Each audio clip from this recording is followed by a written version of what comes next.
Good morning everyone. My trail coaching अब से आपके लिए स्टार्ट करेगा। जितने भी आपके अकाउंट्स के चैप्टर्स हैं, क्लास ट्वेल्थ के अकाउंट्स के हो गए, इकोनॉमिक्स के हो गए, बीएसटी के हो गए, उन चैप्टर्स के बारे में डिटेल डिस्कशन करेंगे अपन। और स्टार्ट कर रहा हूँ मैं आज से ही। सो मे बी आपको उसका फ़ायदा मिलेगा। और अगर आपको ये वीडियो अच्छा लगे तो प्लीज़ वो लाइक सब्सक्राइब और अपने दोस्तों के साथ शेयर करना, जिसको भी इसकी नीड्स हो। और ये सभी बोर्ड्स के लिए रहेगा, राजस्थान बोर्ड और सीबीएसई दोनों के लिए रहेगा। और साथ में इसमें मैंने हिंदी में भी लिखा हुआ है, जैसे हिंदी मीडियम के बच्चों को भी थोड़ा इसका फ़ायदा मिल सके। तो हम स्टार्ट करते हैं पहला चैप्टर, जो पार्टनरशिप का है। पार्टनरशिप के अंदर जो बेसिक कॉन्सेप्ट्स का है उसके बारे में। तो देखो, पार्टनरशिप होती क्या है। पार्टनरशिप से पहले आपने पढ़ा होगा लास्ट ईयर या 11th कॉमर्स के अंदर, जब आपके बीएसटी में आपने पढ़ा होगा फॉर्म्स ऑफ बिजनेस ऑर्गेनाइजेशंस थे जब उसमें। तो देख, मीनिंग ऑफ पार्टनरशिप आ रहा है इसमें अब। तो पहले क्या था आपको पता हो तो सोल प्रोप्राइटर होता था। सोल प्रोप्राइटर क्या होता है, जो एक सिंगल बंदा है वही काम कर रहा है। लेकिन अब क्या होता है, कभी कभी जो सिंगल बंदा है वो काम नहीं कर पाता, तो ड्यू टू उसको मनी की नीड होती है, एक्स्ट्रा पैसे की नीड होती है, उसको टैलेंट की नीड होती है, क्रिएटिविटी की नीड होती है, मैनेजमेंट के लिए लोगों की नीड होती है। तो इसके लिए वो अकेला सब कुछ कर नहीं सकता, और उसकी रिस्क भी बहुत ज़्यादा रहती थी। हालांकि प्रॉफिट उसी का होता था अकेले का, लेकिन रिस्क भी होती थी और वो ज़्यादा एक्सपैंड नहीं कर पाता था। तो अब वो अपने बिजनेस को एक्सपैंड करने के लिए पार्टनरशिप फर्म बनाते हैं। जैसे कोई पार्टनर है, ए और बी दो मिल जाते हैं और वो फिर पार्टनरशिप चालू करते हैं। तो पार्टनरशिप होती क्या है। तो partnership is a relation between persons who have agreed to share the profits of a business carried on by all और any of them acting for all. मतलब दो या दो से ज़्यादा लोग होते हैं इसके अंदर, और वो एक कॉन्ट्रैक्ट में आते हैं, जिसे हम आगे पढ़ेंगे पार्टनरशिप डीड कहते हैं जिसे। तो वो कॉन्ट्रैक्ट में आते हैं और एक अपने प्रॉफिट को भी शेयर करते हैं और रिस्क को भी शेयर करते हैं। और ऐसा नहीं कि पार्टनर अकेला, मतलब ऐसा नहीं सारे पार्टनर ही काम कर रहे होंगे। उन पार्टनर में से कोई एक भी काम कर सकता है और सारे के सारे लोग भी अपने मैनेजमेंट में काम कर सकते हैं। ठीक है। और इसके लिए जो एक्ट बना हुआ है वो कौन सा है, इंडियन पार्टनरशिप एक्ट 1932 है। अब सेकंड, इसके फीचर्स ऑफ पार्टनरशिप क्या होते हैं, तो साझेदारी की विशेषताएं जिसे कहते हैं अपन। तो पहला तो होता है इसमें एग्रीमेंट, जिसे अपन डीड कहते हैं। तो ये ओरल भी हो सकता है और रिटर्न भी हो सकता है। ठीक है। और जो रिटर्न में होता है उसे क्या कहते हैं अपन, पार्टनरशिप डीड कहते हैं। सेकंड, नंबर ऑफ पार्टनर्स, तो मिनिमम इसमें 2 होते हैं और मैक्सिमम 50 होते हैं, एज पर कंपनीज एक्ट 2013। तो कंपनीज एक्ट ने जो बताया था कि भाई इतने लोग रहते हैं, तो उसके हिसाब से मैक्सिमम 50 ही लोग रह सकते हैं पार्टनरशिप फर्म के अंदर।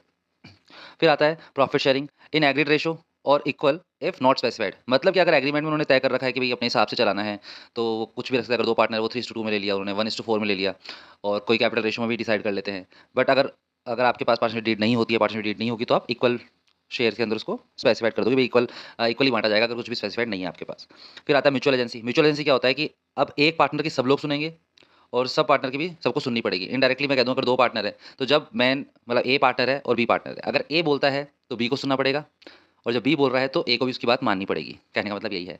तो जब ए बोल रहा होगा तो वो तो क्या हो जाएगा, प्रिंसिपल, और बी क्या हो जाएगा, एजेंट हो जाएगा। और सेकंड केस में मान लो अगर बी बोल रहा है, बी मैन है, तो बी प्रिंसिपल हो जाएगा और ए उसका एजेंट हो जाएगा। आगे फिफ्थ आता है आपके अनलिमिटेड लाइबिलिटीज, मतलब असीमित दायित्व। मतलब personal assets can be used for firms debts indirectly. कि आप ये देख लो कि अनलिमिटेड लाइबिलिटीज होती है। अगर बाई चांस फर्म ने किसी से, लाइक उसके क्रेडिटर्स हो चुके हैं बाहर, बैंकों से लोन ले रखा है, और अगर उनको लॉस हो जाता है और वो उसको पे नहीं कर पा रहे हैं, तो इनडायरेक्टली उनको क्या करना पड़ेगा, सारी की सारी उसकी एसेट्स बेच सकती है कंपनी। तो सीधी सीधी बात यह है कि मतलब कंपनी इन द सेंस कि मतलब जो भी, जैसे क्रेडिटर्स हो गए, तो वो अगर केस कर देते हैं उनके ऊपर, तो यहाँ तक कि उनके घर को ही बेचा जा सकता है। पार्टनर्स के पर्सनल घर को ही बेचा जा सकता है। तो ये चीज़ होती है, तो इसलिए अनलिमिटेड लाइबिलिटीज होती है। और mainly business motive must be a legal business. Business legal होना चाहिए, इलीगल होगा तो वो ये मान के चलो, अगर बिजनेस इलीगल है तो वैसे ही आपका एंड कर दिया जाता है। मतलब इलीगल गवर्न कर देती है गवर्नमेंट, तो उससे आप कर ही नहीं सकते। फिर आपके आता है पार्टनरशिप डीड। उसमें क्या होता है, ये एक रिटन डॉक्यूमेंट होता है that defines rights and duties of partners. अब इसके अंदर क्या होता है, इंपॉर्टेंट क्लोज होते हैं कि लिखा जाता है कि name and address of firm and partners, उसका नेचर ऑफ बिजनेस की बिजनेस किस टाइप का बना हुआ है, कैपिटल कंट्रीब्यूशन, किस पार्टनर ने कितनी कंट्रीब्यूशन लगाई है कैपिटल की, किसने 80,000 लगाए हैं, किसने 60,000 लगाए हैं, किसने 20 लाख लगाए हैं, किसने 10 लाख लगाए हैं, तो क्लियर आउट होता है पूरा। प्रॉफिट शेयरिंग रेशियो क्या रहेगा, कि किस रेशियो में प्रॉफिट बांटा जाएगा। अगला है इंटरेस्ट ऑन कैपिटल कितना रहेगा, ड्राइंग्स पे कितना इंटरेस्ट लगेगा, और सैलरी कमीशन, ये सब चीज़ें हैं। इन सब की पूरी डिटेल उसके अंदर लिखी हुई होती है पार्टनरशिप डीड के अंदर। और क्या क्या रूल्स होंगे अकॉर्डिंग टू, लाइक कभी एडमिशन होता है, रिटायरमेंट होता है या डेथ हो जाता है, तो रूल्स क्या लगेंगे, कि कौन कौन से अकाउंट बनने हैं वो तो तय है, लेकिन किस हिसाब से पेमेंट किया जाएगा नहीं किया जाएगा वो चीज़ होती है। फिर आता है provisions in absence of partnership deed. मान लो पार्टनरशिप डीड नहीं बनाते तो क्या होता है। तो मान लो सिचुएशन क्या है ना, सिचुएशन दे रखी है, provision as per act they रखा है। तो पहला है प्रॉफिट शेयरिंग रेशो। अगर पार्टनरशिप डीड नहीं है तो प्रॉफिट शेयरिंग रेशो क्या रहेगा, इक्वल रहेगा। इंटरेस्ट ऑन कैपिटल नहीं दिया जाएगा, इंटरेस्ट ऑन ड्राइंग नहीं दी जाएगी, सैलरी और कमीशन टू पार्टनर्स वो भी नहीं दिया जाएगा, और interest on loan by partners वो कितना दिया जाएगा, 6%। मतलब आपको तो कुल मिला के एक ध्यान रखना है कि अगर पार्टनरशिप डीड नहीं है तो कुल मिला के आपको इंटरेस्ट ऑन जो लोन है वही दिया जाता है, वो होता है 6% पर एनम। इतना चीज़ आप याद रखें। फिर नेक्स्ट है कि पार्टनर्स कितने टाइप के पार्टनर्स होते हैं। तो कोई होता है एक्टिव पार्टनर, मतलब एक एक्टिव पार्टनर की तरह रह रहा है, वो सारा पैसा लगा रहा है और सारा मैनेजमेंट में साथ दे रहा है, वो एक्टिव पार्टनर होता है। फिर आता है स्लीपिंग पार्टनर, मतलब वो पैसा लगा देता है और भूल जाता है, भाई तुम करते रहो चलता रहेगा। फिर होते हैं नाम मात्र के पार्टनर, जिसे अपन कहते हैं नॉमिनल पार्टनर। तो मतलब वो होता है कि भैया ये पार्टनर है, जैसे मान लो कोई भी बंदा साथ में आपके साथ है, जैसे अमिताभ ने किसी का लोन करवा दिया, तो अब लोन करवाने का अंदर सेंस है कि अमिताभ साथ में गया है उसके, अमिताभ बच्चन जी उनके साथ गए हैं कि भैया हाँ ये मेरा फ्रेंड है, इसको लोन दे दो। तो अब वहाँ पे जो सामने जो मैनेजर बैठा है बैंक का, उसको ये लगेगा कि ये पार्टनर है, तो वो नाम मात्र के पार्टनर हो जाते हैं। फिर पार्टनर्स इन प्रॉफिट ओनली, मतलब जो सिर्फ लाभ के अंदर रहते हैं, मतलब सिर्फ प्रॉफिट के लिए रहेंगे और कोई काम नहीं होगा उनका। फिर आता है, अब ये पूछा जाता है कई बार आपसे क्वेश्चन कि माइनर भी कभी कोई पार्टनर रह सकता है, तो बिल्कुल माइनर पार्टनर हो सकता है, लेकिन सिर्फ प्रॉफिट के लिए, और किसी लॉस के अंदर उसका कोई हकदार नहीं होगा, वो सिर्फ प्रॉफिट के लिए रहेगा।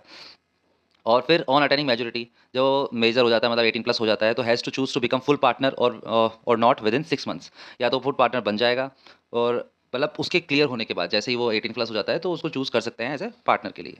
सिक्स है आपका rights and duties of partner. तो देखो राइट्स क्या होते हैं इनके। पहला है इनका राइट, अधिकार जो है इनके पास कि टू पार्टिसिपेट इन मैनेजमेंट, कि मैनेजमेंट के अंदर पूरी भागीदारी निभा सकते हैं कोई भी पार्टनर। फिर आता है शेयर्स प्रॉफिट, प्रॉफिट को पूरा शेयर कर सकते हैं। और टू इंस्पेक्ट बुक्स, मतलब पूरी बुक्स की निगरानी रख सकते हैं, देख सकते हैं कि भाई क्या क्या कंपनी में चल रहा है या फर्म में चल रहा है, तो दिख जाएगा। To receive interest on loan, और लोन के ऊपर इंटरेस्ट लेने का इनका अधिकार होता है। ड्यूटीज़ क्या होता है, ड्यूटीज़ होती है कि ये वर्क ऑनेस्टली करें। शेयर लॉसेज, कि भाई अपने जो अगर प्रॉफिट कमा रहे हो तो भैया लॉसेज को भी शेयर करना पड़ेगा। To be loyal for firm, firm के लिए लॉयल होना चाहिए। और टू कीप अकाउंट्स करेक्टली, मतलब अकाउंट्स को मेंटेन एकदम सही तरीके से रखें, लीगल तरीके से रखें। ओके। फिर आता है गुडविल। अब रेपुटेशन को ही गुडविल कहते हैं अपन, तो goodwill is the reputation of the firm. It is consider during, ये कब निकाली जाती है, मतलब हम जब स्टार्ट करते हैं अपनी फर्म तब ऐसा कुछ नहीं होता कि हमें गुडविल शो करनी पड़ती है, लेकिन it is consider during admission, retirement and death of a partner.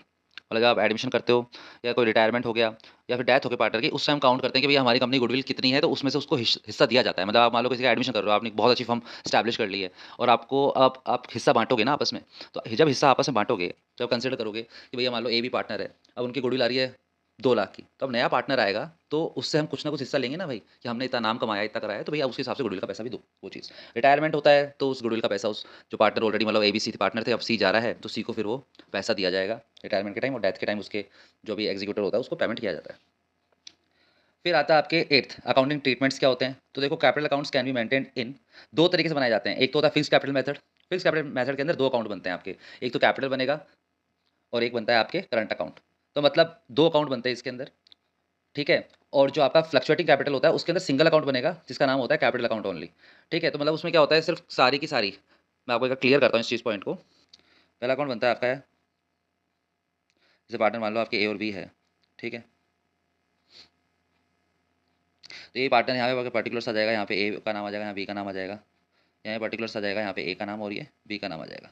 तो इस केस के अंदर क्या होता है, यहाँ पे अपन वही निकालते हैं, यहाँ लिख देंगे बाय बैलेंस बी डी लिख देंगे, ठीक है। और यहाँ पे पार्टनर कैपिटल, इधर ही पार्टनर कैपिटल, सेकंड इधर क्या लिख देंगे अपन, टू बैलेंस सी डी, और यहाँ पार्टनर कैपिटल, और ये अकाउंट को क्लोज कर देते हैं। इसमें से जो पहला जो कैपिटल अकाउंट बनता है, क्या बनता है इसमें, ये जो कैपिटल अकाउंट बनता है, इस कैपिटल अकाउंट के अंदर क्या चीज़ बनती है, सिर्फ यहाँ पे इनका बैलेंस निकाल देता है। सेकंड चीज़, यहाँ पे मान लो कोई आपने एडिशनल कैपिटल लेके आए हो कंपनी के अंदर, मतलब फर्म के अंदर लेके आए हो, तो वो तो यहाँ पे लिख दोगे बाय बैंक के थ्रू, कि बाय बैंक हम पैसा लाए हैं। और अगर आपने निकाल लिया है, आप लेके चले गए पैसा, तो यहाँ पे आ जाएगा टू बैंक। नहीं तो ज़्यादातर कंपनीज के 2 ही ट्रांजेक्शन होते हैं, और ज़्यादातर आपको फ्लक्चुएटिंग बनाना पड़ता है, ठीक है। अब कैपिटल अकाउंट बनता है, उसके बाद क्या होता है, इसके बाद मान लो जब जब जो आपका कैपिटल है, फिक्स्ड कैपिटल है, उसके अंदर एक तो कैपिटल अकाउंट बनता है और एक बनता है आपका करंट अकाउंट। क्या बनता है, करंट अकाउंट बनता है। तो करंट अकाउंट भी बस यहाँ पे ये बनता है। करंट अकाउंट के अंदर आपकी सारी चीज़ें आती है। करंट अकाउंट के अंदर जैसे पार्टनर है ए और बी, वैसे यहाँ बन जाएगा ए और बी का, और उसके सारी चीज़ें आती है, मतलब जैसे जो भी चीज़ है, जैसे इंटरेस्ट ऑन कैपिटल, कि पार्टनर के ऊपर अगर इंटरेस्ट ऑन कैपिटल लग रहा है, तो भैया ये पार्टनर के लिए नुकसान की वाली चीज़ है, एक्सपेंस वाली चीज़ है, तो वो तो यहाँ पे आएगी इंटरेस्ट ऑन कैपिटल। दूसरी चीज़ और ड्राइंग्स निकाल, उसने पैसा निकाला है, वो भी यहाँ पे आ जाएगा। अब पार्टनर्स को लेकिन कुछ फ़ायदा हो रहा है, तो मतलब जैसे सैलरी मिल रही है, ठीक है, सैलरी मिल गई, कोई कमीशन मिल गया, वो सब इधर आ जाएगा, ठीक है। कोई प्रॉफिट कमा रही है फर्म, तो प्रॉफिट कमा रही है, वो भी इसमें आ जाता है, ठीक है। प्रॉफिट कमा रही, मान लो कोई प्रॉफिट आया, जो पी एंड एल एप्रोप्रिएशन से सारा पैसा इसमें आ जाता है, तो ये अकाउंट बनता है इसके अंदर,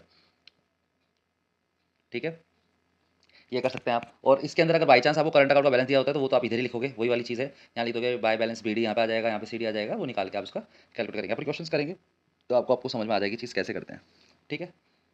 तो अब इसके बाद आता है आपके कैपिटल में जो फ्लक्चुएटिंग अकाउंट होता है। तो फ्लक्चुएटिंग कैपिटल में क्या होता है, सिर्फ एक ही सिंगल अकाउंट बनेगा, सिर्फ सिंगल अकाउंट ही बनेगा, और उस सिंगल अकाउंट के अंदर ही वही चीज़ अपन पूरी जो चीज़ जो अपन पहले अलग अलग कर रहे थे, वो सिंगल में ही कर देंगे अपन कैपिटल अकाउंट के अंदर ही। वो यहाँ पे लिख देंगे ए बी पार्टनर जितने भी हैं, और उसकी पूरी डिटेल अपन इधर ही सबमिट कर देंगे। यहाँ पे आपका बैलेंस आ जाएगा, यहाँ पे आपकी सैलरी, कमीशन, प्रॉफिट, सब कुछ एक जगह आ जाएगा, ठीक है? और उसके बाद यहाँ पे ड्राइंग्स, यहाँ पे इंटरेस्ट ऑन ड्राइंग्स और लास्ट में यहाँ पे अपन उसका बैलेंस निकाल के उसको खत्म कर देंगे। तो ये चीज़ की जाती है, ठीक है? अब जो इसमें एक बनता है P&L एप्रोप्रिएशन अकाउंट, तो P&L एप्रोप्रिएशन अकाउंट क्या होता है भाई? P&L एप्रोप्रिएशन अकाउंट भी यही चीज़ का होता है, क्योंकि देखो P&L एप्रोप्रिएशन बनता क्यों है? भाई फर्म का जो प्रॉफिट है उसके लिए तो अपन P&L अकाउंट ही बनाते हैं। क्या बनाते हैं? P&L अकाउंट बनाते हैं। लेकिन P&L एप्रोप्रिएशन जब बनता है तो जो फर्म के लिए फ़ायदे वाली चीज़ें हैं, जैसे मैं बोलूँ फर्म के लिए फ़ायदे वाली चीज़ होती क्या है? फर्म के लिए फ़ायदे वाली चीज़ होती है, एक तो उसका कोई प्रॉफिट कमाया तो यहाँ पे पहले तो आपके नेट प्रॉफिट आ जाता है। कितना आ जाता है? जो अभी तक प्रॉफिट कमाया गया है, तो नेट प्रॉफिट तो यहाँ पे आ जाएगा, ठीक है? तो उसके बाद कोई इंटरेस्ट ऑन ड्राइंग है, वो यहाँ पे लिखा जाता है। तो जैसे अपन IOD कह देते हैं, वो यहाँ पे लिखा जाता है, ठीक है? फिर उसका यहाँ पे बैलेंस निकल जाता है। सेम इधर इस तरफ क्या आएगा? ये तो फर्म के लिए क्या होती है? प्रॉफिट होता है, जो मतलब ये सोच लो इनकम वाली चीज़ है, वो तो आपके क्रेडिट साइड में आती है, इस साइड में आती है। और डेबिट साइड में क्या आता है? जो आपके खर्चे वाले खर्चे होते हैं, वो खर्चे सारे यहाँ पे आते हैं। खर्चे कौन-कौन से होते हैं? जैसे इंटरेस्ट ऑन कैपिटल हो गया, IOC कह लो, ठीक है? सैलरी हो गया, कमीशन हो गया। जब ये सब कुछ निकल जाता है, सैलरी कमीशन निकल जाता है, ये निकाल देते हैं अपन। उसके बाद आपका क्या निकल जाता है? यहाँ पे निकल जाता है प्रॉफिट। तो उसे लिखते हैं अपन profit transfer to capital account. फिर यहाँ पे अपन A और B का नाम लिख देंगे, भई A और B है, उनका जितना भी प्रॉफिट होगा उसके कैपिटल अकाउंट में ट्रांसफर कर दिया जाएगा, बैलेंस निकाल के अपन लिख देंगे। ठीक है? ये बनता है। इसका और डिटेल चाहिए तो आप मुझे कमेंट कर दीजिएगा, मैं आपको और वीडियो बना के बता दूँगा। ठीक है? उसके आता है अब इंटरेस्ट ऑन जो कैपिटल है, उसका क्या लगता है कैपिटल की रेट जो भी दे रखी है फर्म के अंदर, अपन वो लगाते हैं। तो इंटरेस्ट ऑन कैपिटल निकाला जाता है ईज़िली, मतलब कैपिटल है मान लो 80,000 की, 80,000 की कैपिटल है आपकी, ठीक है? किसी पार्टनर की कैपिटल है 80,000, तो 80,000 के ऊपर आपको इंटरेस्ट रेट दे रखी है 10%, तो 10% आ जाएगी ऐसे। और इनटू कितने महीने का लगेगा टाइम, कितने महीने का लगता है, तो वो पूरा ही टाइम आता है तकरीबन, ज़्यादातर तो पूरा ही होता है। तो ये 0 से 0 कट जाएँगे और बस ये निकल जाएगी आपकी, कितनी हो जाएगी 8,000। तो 8,000 ऐसे इंटरेस्ट ऑन कैपिटल निकल जाता है, ठीक है? ऐसे इंटरेस्ट ऑन ड्राइंग है, इंटरेस्ट ऑन ड्राइंग के भी जैसे 2 केसेस होते हैं, तो उस चीज़ को भी मैं आपको आगे एक्सप्लेन कर दूँगा ढंग से। अभी तो 6 केसेस होते हैं इसके अंदर वैसे तो, लेकिन फिलहाल जो नॉर्मल होता है कि टोटल ड्राइंग्स कितनी की है, मान लो आपने 80,000, अगर आपको कुछ बता ही नहीं रखा, बोला गया कि भैया मान लो बंदे ने 10,000 की ड्राइंग की है, ठीक है? और 10,000 और 10% के हिसाब से उस पे इंटरेस्ट ऑन ड्राइंग लग रहा है। अगर आपको ड्यूरिंग द ईयर लिखा हुआ है या फिर मंथ स्पेसिफाइड नहीं है, तो आपको हमेशा 6/12 लेके चलना है। डेट स्पेसिफाई है तो उतने महीने का लेना है, और डेट स्पेसिफाई नहीं है तो इतने का लेना है, ठीक है? तो ये चीज़ ऐसे आपको करनी होती है। तो वही है कि ये कट के जाएगा, ये 0 से 0 कट गया, ये 0 से 0 कट गया, ठीक है? ये 1 हो गया, ये आपका 2 हो गया, इस 2 से आप इसको काट दोगे, कितना हो गया? 500 हो गया, ठीक है? तो ये आपका पूरा भाई 10% होता है 1000, तो 500 इसका ये बन जाएगा। तो 500 इसका इंटरेस्ट ऑन ड्राइंग बन जाएगा। तो ऐसे अपन इसकी एंट्री कर पाएँगे, ठीक है? बाकी मैं आपको NCERT सॉल्यूशंस के प्रोवाइड कराऊँगा। तो प्लीज़ आपको अगर मेरा वीडियो अच्छा लगा, या फिर मैं फर्स्ट टाइम इस पे ऑनलाइन पढ़ाने की कोशिश कर रहा हूँ, तो जैसा भी ये कोशिश मैंने की है, तो आपको वीडियो अच्छा लगा हो तो प्लीज़ लाइक एंड सब्सक्राइब करो और अपने दोस्त के साथ शेयर करो। Thank you so much for watching this. Thanks a lot.